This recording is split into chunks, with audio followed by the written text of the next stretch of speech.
2 दिन पहले गांधी जयंती के दिन 2 अक्टूबर को मध्य प्रदेश के मंदसौर में एक आरोप लगाया गया मुसलमानों के ऊपर कि इन्होंने गरबा में पत्थरबाजी की, जिसमें कुछ लोग जख्मी हो गए, 4 लोग जख्मी बताए गए। उसके बाद आज यानी 4 तारीख को सिर्फ एक दिन बीच में छोड़ करके आरोपियों की पहचान कर ली गई। 7 आरोपियों को गिरफ्तार कर लिया गया। 3 आरोपी जफर, रईस और सलमान के घर पर जिला प्रशासन बुलडोजर लेकर पहुंचा। 4,500 स्क्वायर फीट जमीन पर बने इन 3 मकानों को गिरा दिया। अब कहा यह जा रहा है कि ये तमाम मकान अवैध थे। पुलिस प्रशासन अपनी बाइट में यह कहता हुआ नजर आ रहा है कि इतने आरोपियों के खिलाफ हमने कार्रवाई की है, उनके घर को हमने बुलडोज कर दिया है। लेकिन साथ ही जो वजह बताई जा रही है वो बताई जा रही है कि ये मकान अवैध थे। अवैध इनको 2 तारीख के बाद ही नजर आए।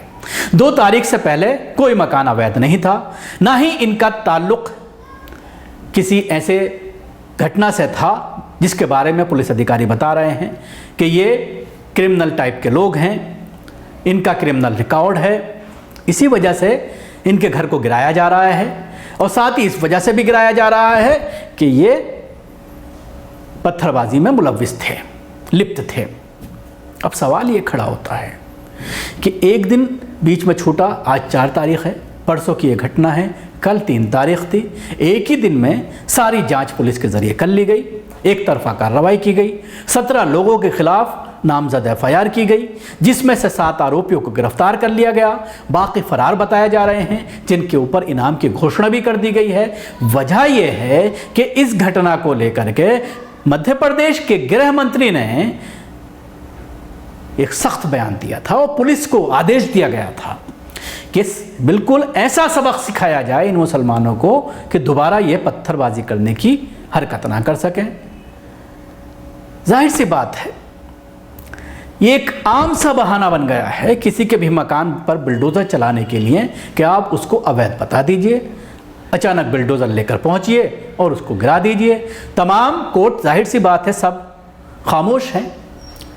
इस तरह के मामले उत्तर प्रदेश और मध्य प्रदेश में लगातार देखने में आ रहे हैं। मामला न्यायालय में भी पहुंच रहा है, लेकिन कहीं पर भी कोई सख्त ऑर्डर प्रशासन के खिलाफ नहीं दिया जा रहा। सुप्रीम कोर्ट की सख्त गाइडलाइंस होने के बावजूद कि किस तरह से किसी मकान को गिराना है, उसकी पूरी एक प्रक्रिया है। 15 दिन का वक्त दिया जाए साबित करने के लिए, और अगर वो कोर्ट में ये साबित कर पाता है कि मेरा मकान अवैध नहीं है, या जिस आरोपी के खिलाफ आप कार्रवाई करने की बात कह रहे हैं उसके नाम से ये मकान नहीं है, उसके किसी भाई के नाम है, माँ बाप के नाम है, या किसी और पत्नी के नाम है। जैसे इलाहाबाद में आपने देखा कि जो बुलडोज़र चलाया गया वो मकान उनके नाम था ही नहीं, जिनके बारे में ये कहा गया उनकी पत्नी के नाम था, और उनके माँ के घर से, उनके बाप के घर से उनकी पत्नी को मिला था ससुराल से। तो जाहिर सी बात है, इस तरह की सारी चीज़ें सामने आ रही हैं। मामला हाई कोर्ट तक भी पहुंचता है, लेकिन कहीं पर कहीं इंसाफ नहीं मिल रहा। इसीलिए बार बार न्यायालयों के ऊपर भी सवालात खड़े हो रहे हैं, और सवाल वाजिब भी हैं। जाहिर सी बात है, अगर प्रशासन के ज़रिए कोई ऐसी गैर कानूनी कार्रवाई की जाती है, पूरे रूल्स एंड लॉ को फॉलो नहीं किया जाता, जो सुप्रीम कोर्ट की गाइडलाइंस हैं उनको धता बता करके अचानक किसी के भी मकान पर पहुंच करके ये कहते हुए कि ये अवैध है, उसे कोई मौका नहीं दिया जाता ये बताने के लिए, ये साबित करने के लिए कि आप जिस मकान को अवैध बता रहे हैं उसका मैं बाकायदा, मेरे पास नक्शा है, म्यूनिसिपैलिटी से मैंने इसको पास कराया हुआ है, या जो भी संबंधित अधिकार जो अथॉरिटीज़ होती हैं उनसे मैंने नक्शा पास करा करके नक्शे के अनुरूप ही इसको बनाया है। उसके बाद कंप्लीशन सर्टिफिकेट भी मैंने इसका लिया है, और इसका मैं हाउस टैक्स भर रहा हूं, पानी का बिल भर रहा हूं, बिजली का बिल भर रहा हूं। तो आप अचानक इसको आकर के ये कहते हुए कि ये अवैध है, ये गैर कानूनी है, आप इसको किस तरह से गिरा सकते हैं, किस तरह से इस पर आप बुलडोज़र चला सकते हैं? ये मौका किसी को नहीं दिया जा रहा। अब मामला ये बनता है कि जब मामला सुप्रीम कोर्ट में भी पहुंचता है, हाई कोर्ट में पहुंचता है। सुप्रीम कोर्ट का मामला आपने देखा, दिल्ली में जहांगीरपुरी में जब बुलडोज़र पहुंचा तो सुप्रीम कोर्ट ने उस पर स्टे कर दिया, लेकिन उसके बावजूद 2 घंटे बाद उस पर एक्शन जब लिया गया, जब दोबारा सुप्रीम कोर्ट ने सख्त अल्फाज में ये कहा कि अगर नहीं माना ऑर्डर को तो फिर सख्त कार्रवाई की जाएगी। और 2 घंटे का वक्त सिर्फ इसलिए लिया गया ताकि मस्जिद के चबूतरे को तोड़ा जा सके और कुछ और मुसलमानों के घरों को बुलडोज किया जा सके।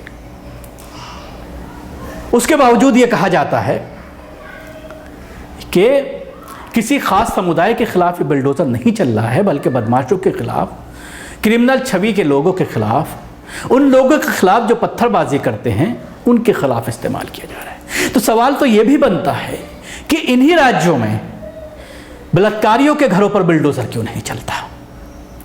इन्हीं राज्यों में उन लोगों के खिलाफ जो मुसलमानों की लिंचिंग करते हैं उनके खिलाफ बुलडोजर क्यों नहीं चलता? इन्हीं राज्यों में उन लोगों के खिलाफ जो मजहबी जुलूस में हथियार लहराते हैं, खुलेआम हथियारों की नुमाइश करते हैं, उनके खिलाफ कानूनी कार्रवाई क्यों नहीं की जाती?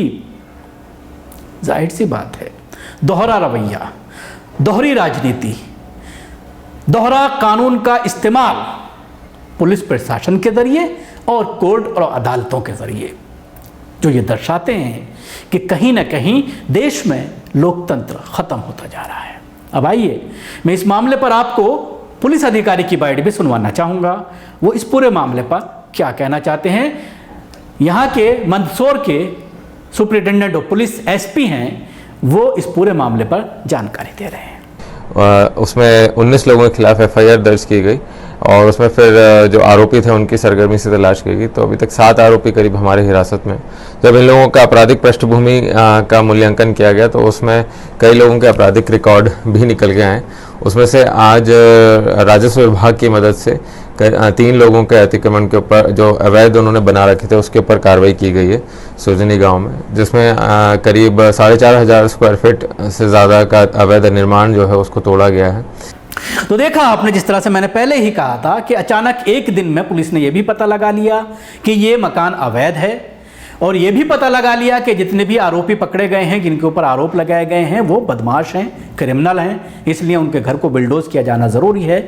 तो जाहिर सी बात है, बहुत अफसोस की बात है कि किसी के उस घर को जो बरसों की मेहनत के बाद कोई तिनका इकट्ठा करके बनाता है, उसको अचानक आप सिर्फ एक मज़हब से ताल्लुक़ रखने की वजह से, मुसलमान होने की वजह से उसके घर को बिना तहक़ीक़ के, बिना आरोप साबित हुए, अब तो ऐसा लगता है कि पुलिस के ही हाथ में है, जिसको चाहे लुटेरा बना दे, जिसको चाहे आरोप, किसी भी आरोप में जो है वो साबित कर दे। कोर्ट का कोई मतलब नहीं रह गया है, कोर्ट्स का इंतज़ार नहीं किया जा रहा है। जाहिर सी बात है, एक कानूनी प्रक्रिया है। किसी को भी जब आप अरेस्ट करते हैं तो उसको मुलजिम कहा जाता है, यानी पुलिस ने उसके ऊपर इल्ज़ाम लगाया है, आरोप लगाया है, आरोपी कहा जाता है, मुजरिम नहीं कहा जाता जब तक कि उसको सज़ा नहीं हो जाती, कोर्ट से उसके आरोप साबित नहीं हो जाते, सिद्ध नहीं हो जाते, तब तक उसके ऊपर कोई सज़ा नहीं बनती।